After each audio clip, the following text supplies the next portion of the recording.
Mr. President, Secretary General Guterres, Ambassador Kraft, Secretary Pompeo, members of the Cabinet, distinguished members of Congress, world leaders, and most especially to the courageous men and women who join us here today, who have suffered persecution and violence for simply living out your faith, whether that be Christianity, Judaism, Buddhism, and Islam. It is my great honor to be here today with the President of the United States to reaffirm America's commitment to what the people of our nation have always believed, that every person is endowed by our Creator with certain inalienable rights. That Americans have always believed our first freedom is the freedom of religion. Today, President Donald Trump becomes the first American president to convene a meeting here at the United Nations on religious freedom, and it is my great honor to introduce him.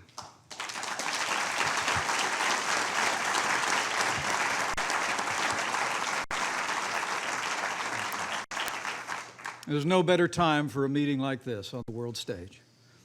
As we gather here at the United Nations, more than 80% of the world's population live in nations where religious freedom is threatened or banned. The regime in Iran brutally persecutes Christians, Sunnis, Baha'i, and Jews. In Iraq, Iran-backed militias terrorize Christians and Yazidis who were nearly wiped out by ISIS' recent campaign of genocide. The Communist Party in China has arrested Christian pastors, banned the sale of Bibles, demolished churches, and imprisoned more than 1 million Uyghurs in the Muslim population. In our hemisphere, the regime of Daniel Ortega is virtually waging war on the Catholic Church. In Nicaragua and in Venezuela, the dictator Nicolas Maduro uses anti-hate laws to prosecute clergy, even as his media cronies spread anti-Semitism by trivializing the Holocaust. Communities of faith across the wider world have also faced unspeakable acts of violence in places of worship, shocking the conscience of the world. In October, 11 Jews were murdered in the Tree of Life synagogue massacre in Pittsburgh, Pennsylvania. In March, a gunman killed 51 Muslims at prayer in 2 mosques in Christchurch, New Zealand. And just a month later, suicide bombers murdered more than 300 Christians during Easter services at 3 Christian churches in Sri Lanka. These attacks strike at the heart of everything free peoples hold sacred.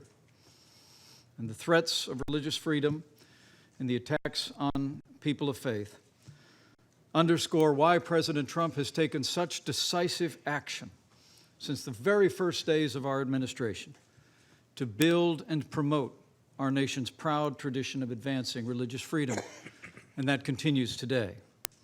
At the President's direction, the United States created the Genocide Recovery and Persecution Response Program, and we've provided more than $370 million to aid ethnic minorities and faith communities persecuted by ISIS in Iraq and throughout the region. Earlier this year, at the President's direction, the Secretary of State held the 2nd annual ministerial to advance religious freedom, inviting more than 1,000 civil society and religious leaders in 100 different nations to the largest event of its kind in the world. And last year, at the inaugural ministerial, at the President's direction, we established the International Religious Freedom Fund, which already has received nearly $5 million in pledges and given over 435 rapid response grants to those persecuted for their deeply held beliefs. And to date, this effort has helped some 2,000 victims of religious persecution around the world. As the President often says, America is a nation of faith, and we will always stand for the freedom of religion of every person, of every race and every creed, to live, to work, to worship according to the dictates of their conscience. And today, giving evidence of his passion for religious liberty, the President will announce additional steps that the United States will take to protect religious liberty and defend people of faith around the world.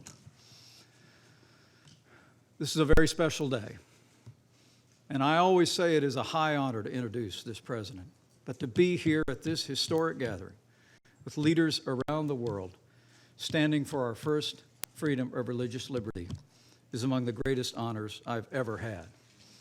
And so let me say, it is my high honor and distinct privilege to introduce to you a tireless champion of the freedom of religion and people of every faith in America and around the world, the 45th President of the United States of America, President Donald Trump. Thank you, Nick.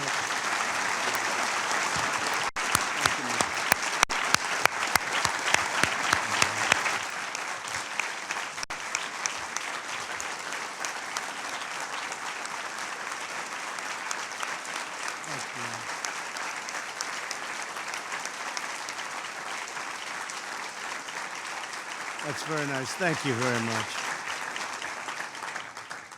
That's very nice. And I want to thank Mike today. It's a true honor to be the first president of the United States to host a meeting at the United Nations on religious freedom.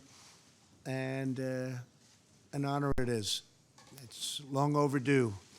And I was shocked when I was given that statistic that I would be the first. That's very sad in many ways. And it's great to be with you. I want to thank Vice President Pence for the outstanding job he's doing. He's been a fantastic and valuable representative of our country. Likewise, Secretary Mike Pompeo, Ambassador Kelly Craft, Secretary Ross, Secretary Mnuchin, Ambassador Sam Brownback, all for joining us today. And we have other representatives of our cabinet and the administration in the room. We've done a lot. The Johnson Amendment doesn't get spoken about enough, but I'm very proud to say that we've obliterated the Johnson Amendment within our country so that now we can listen to the people that we want to listen to, religious leaders, without recrimination against them. It was a very important thing, and I said that at the beginning, and I say it now. It's something I'm very proud of. We're also grateful that UN Secretary General Antonio Guterres could be here along with so many of his friends and my friends, world leaders. I've gotten to know a lot of them, and I would imagine you know all of them.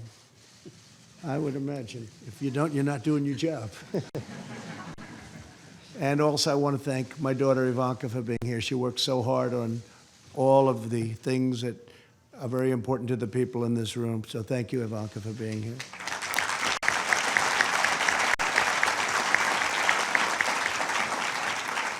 The United States is founded on the principle that our rights do not come from government, they come from God.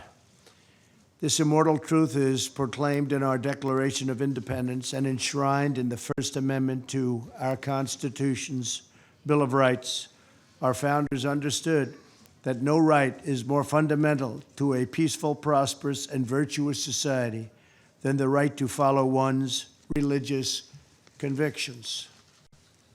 Regrettably, the religious freedom enjoyed by American citizens is rare in the world.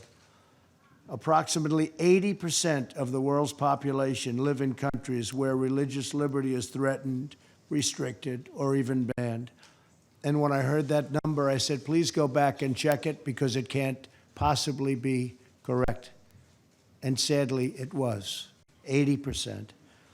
As we speak, Jews, Christians, Muslims, Buddhists, Hindus, Sikhs, Yazidis, and many other people of faith are being jailed, sanctioned, tortured, and even murdered, often at the hands of their own government, simply for expressing their deeply held religious beliefs. So hard to believe. Today, with one clear voice, the United States of America calls upon the nations of the world to end religious persecution.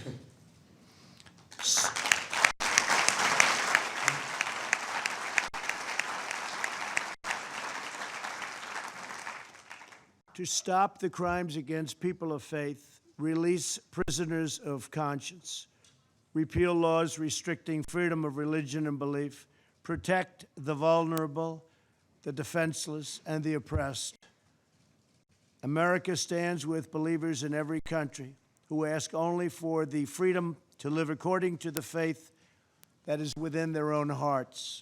As president, protecting religious freedom is one of my highest priorities and always has been. Last year, our Secretary of State, Mike Pompeo, hosted the first ever ministerial to advance international religious freedom. In this year's ministerial, Secretary Pompeo announced plans to create the International Religious Freedom Alliance, an alliance of like-minded nations devoted to confronting religious persecution all around the world. I've appointed a special envoy to monitor and combat anti-Semitism. We're standing up for almost 250 million Christians around the world who are persecuted for their faith. It is estimated that 11 Christians are killed every day for the following. I mean, just think of this, 11 Christians a day for following the teachings of Christ. Who would even think that's possible in this day and age? Who would think it's possible? With us today is Pastor Andrew Brunson, who was imprisoned in Turkey for a long period of time. Last year, my administration was thrilled to bring him back home after a very short and respectful negotiation with a very strong man, and a man who's become a friend of mine, fortunately, President Erdogan of Turkey. I called the president. I said, he's an innocent man. They've been trying to get Andrew out for a long time, previous administration. I don't think they tried too hard, unfortunately. But I want to thank President Erdogan, and I want to thank you, Pastor, for being here with us today. Where is Andrew? Is he around someplace? Thank you, Andrew.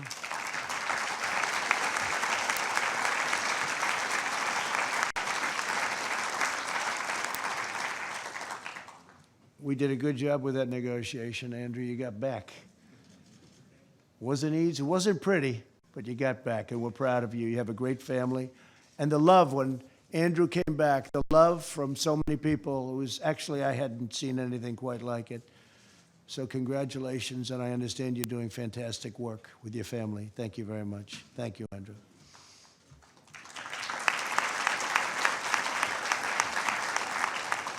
And I also want to thank Franklin Graham, because he's been so instrumental in everything we're doing. He's done such an incredible job in so many different ways, including floods and hurricanes. And every time I go, I see Franklin there. He's always there before me. I don't know how he gets there before me. I'm going to beat him one day, but he's always at these places of really disaster areas. He's right there with an incredible large staff of volunteers that are just amazing. Thank you very much. And Cece, thank you very much. Thank you very much. And Paula White, thank you very much. In July, I met with survivors of religious persecution at the White House, and we're honored that many of them could be here today as well. Some of these individuals suffered as a result of state-sponsored persecution, others at the hands of terrorists and criminals. No matter the case, America will always be a voice for victims of religious persecution everywhere. No matter where you go, you have a place in the United States of America. Could I ask those folks to stand up, please? Please stand up.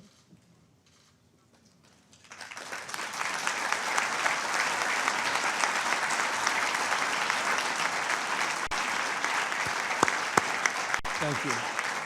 Thank you very much. In recent times, the world has also witnessed devastating acts of violence in sacred places of worship. In 2016, an 85-year-old Catholic priest was viciously killed while celebrating Mass in Normandy, France. In the past year, the United States endured horrifying anti-Semitic attacks against Jewish Americans at synagogues in Pennsylvania and California. In March, Muslims praying with their families were sadistically murdered in New Zealand. On Easter Sunday this year, terrorists bombed Christian churches in Sri Lanka, killing hundreds of faithful worshipers. Who would believe this is even possible? These evil attacks are a wound on all humanity. We must all work together to protect communities of every faith. We're also urging every nation to increase the prosecution and punishment of crimes against religious communities. There can be no greater crime than that.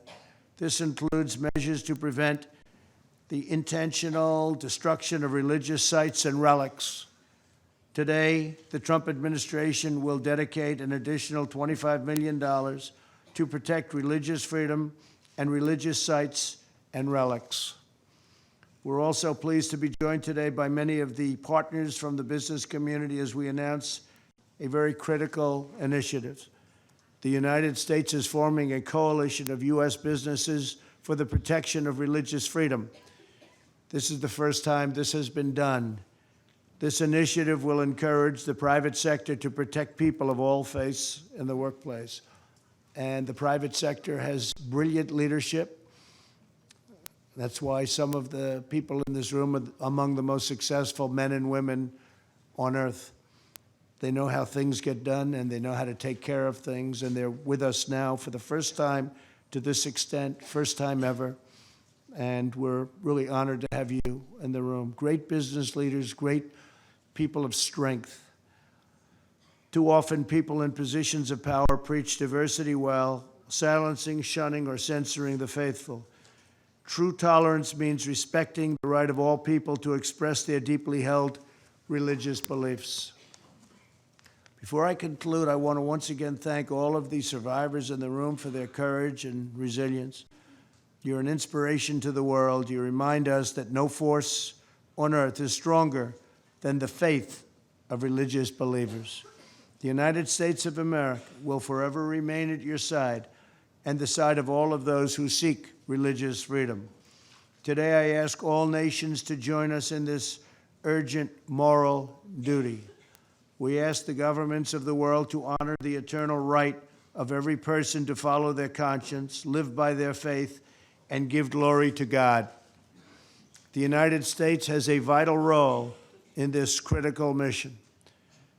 Secretary General Guterres will now share a few words on the UN's efforts to promote religious liberty for all, and he has been a champion of exactly what we're in this room for. So I want to thank everybody for being here. God bless you, God bless the faithful, and God bless America. Thank you very much. Thank you.